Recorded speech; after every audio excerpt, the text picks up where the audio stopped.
Kung matagal ka nang nasa crypto market, malamang ay kilala mo na ang pangalang Peter Brandt. Pero ang tanong ngayon ay nagbigay ba itong si Ginoong Brandt ng bullish signal para kay XRP? Ito po ang siyang ating pag-uusapan sa video na ito, kaya siguraduhin mong tapusin mo ang video dahil bawat bahagi ay magbibigay po sa atin ng malinaw na konteksto kung ano po ba ang pwede nating asahan sa galaw na XRP sa mga susunod na buwan. At simulan na po natin sa ating unang katanungan kung ano po ba ang sinabi ni Ginoong Peter Brandt at bakit po ba naging malaking issue ito.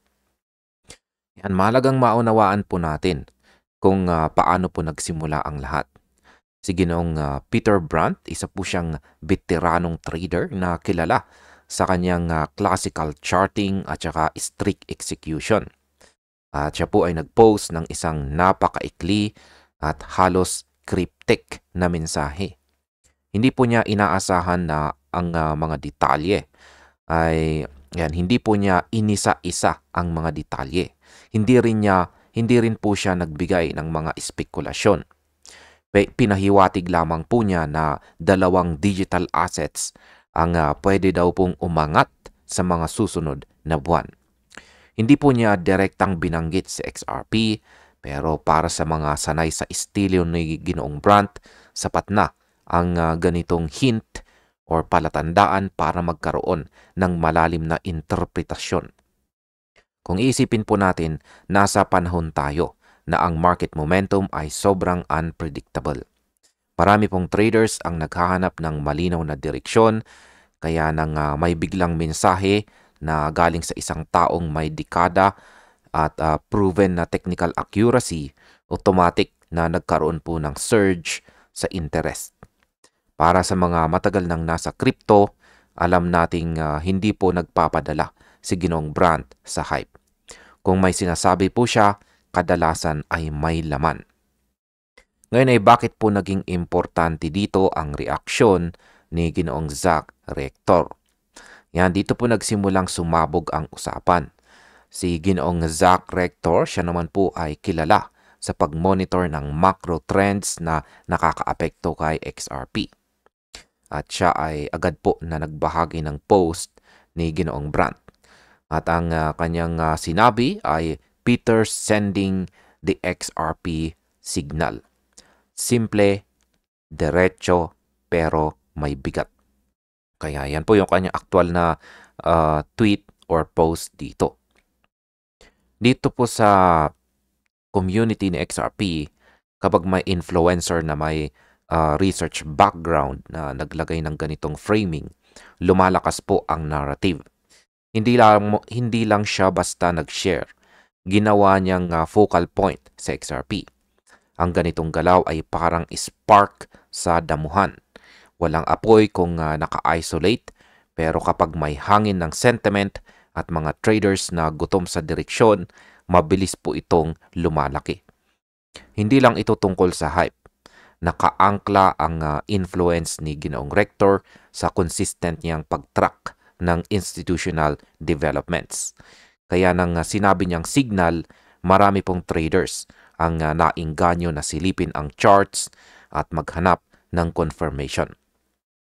Ngayon ay ano naman po ang style ni Ginoong Brandt at bakit big deal ang mga simple post niya. Kung hindi mo pa nasusundan si Ginoong Brandt, medyo maguguluhan ka kung bakit napakalaking bagay ang isang simpleng chart snapshot mula sa kanya. Kasi ito ang style po niya. Walang mahabang paliwanag, walang bullet points, walang motivational quotes. Chart lang na naglalaman ng trend lines, breakouts, at saka classical patterns. Yan. Check po natin yung aktual na tweet rito ni Zach Rector. Ayan po. At ito po yung kanyang repost mula kay Ginoong Peter Brandt. Ayan yung kanyang unang chart. At ito naman yung pangalawang chart. Kaya yan, madaling maintindihan po ninyo ito kung magaling po kayo sa chart pattern. Yan, sa para sa mga technical traders, ang ganitong approach ay parang purong signal, walang noise.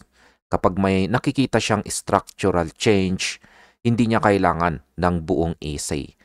Ipapakita niya lang sa chart ang price action at yun na. Ito ang dahilan kung bakit malakas ang respeto sa kanya, dahil mas mahalaga sa kanya ang structure kaysa sa narrative. Kung susundin po natin ang kanyang track record, nakita niya ang mga major shift ng gold, commodities, at maging ng malaking crypto moves or galawan ng crypto sa nakaraan. Kaya kung naglabas po siya ng isang post na hindi naman dramatic pero subtle, nirirespeto ito ng market dahil subtle signals often marks momentum pivots. Ayan. Or basta yung mga subtle signal daw ay nagpapakita yan or nagbibigay ng signal na may nalalapit na momentum pivots or pagbabago sa momentum. Ano naman po ang technical implications nito para kay XRP? Yan, dito po sa image na ibinahagi rito ay napakalinis po ang structure. Walang kalat, walang choppy zones. Ang pattern ay kahawig ng mga formations na paboritong i-trade ni Ginoong Brandt. Kung nakatutok ka sa weekly candles ni XRP, alam mong matagal nang binabantayan ang ilang support zones. Ang mga analysts ay matagal nang nagtatalo kung nasaan ang midterm trend shift. Kaya nang lumabas ang mensahe rito ni Ginoong Brandt, parang tumama ito sa timing. Talagang nasa hangganan ang market. Marami pong chart analyst ang biglang naglabas ng kanilang extended interpretation. Marami ang nagsasabing posibleng may reversal at hindi po natin sinasabing automatic na racket. Pero kapag ang isang veteran trader ay nagbigay ng hint or palatandaan sa ganitong punto ng cycle, nagkakaroon po ng psychological permission ang market participants na maging bullish. Ngayon ay ano naman ang koneksyon ng institutional interest at saka ETF narrative? Yan, dito po nagiging mabilis ang apoy. Habang pinag-uusapan po ang signal ni Ginoong Brandt, kasabay nito ay ang mga speculations tungkol sa mga XRP ETF or XRP institutional products at posibleng ETF-driven liquidity. Si Ginoong Rector mismo ay matagal nang nagsasalita tungkol dito.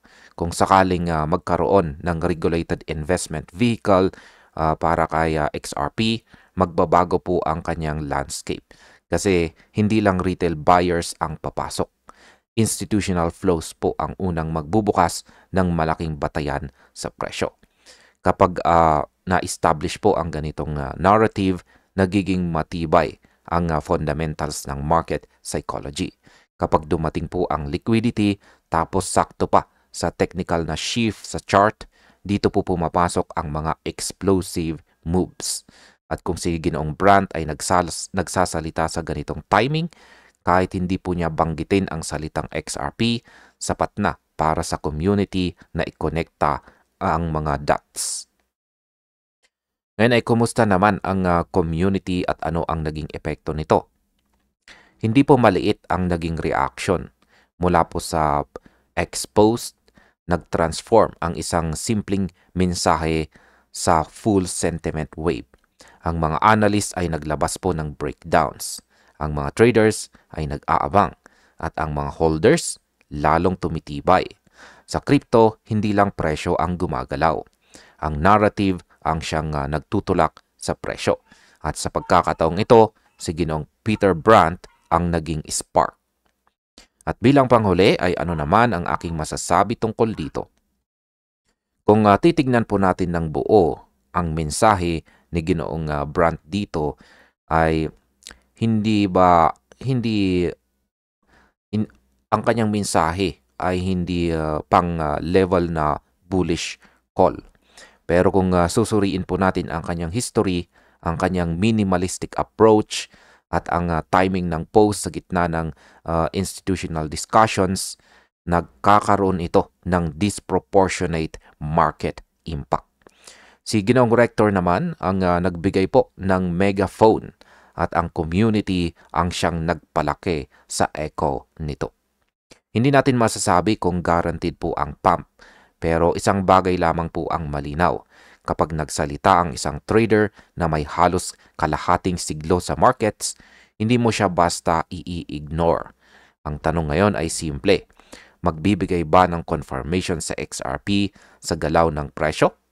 At ang sagot ay nasa susunod na mga candlesticks. At ayan, hanggang dito na lamang po tayo sa video na ito. Maraming salamat sa panunood.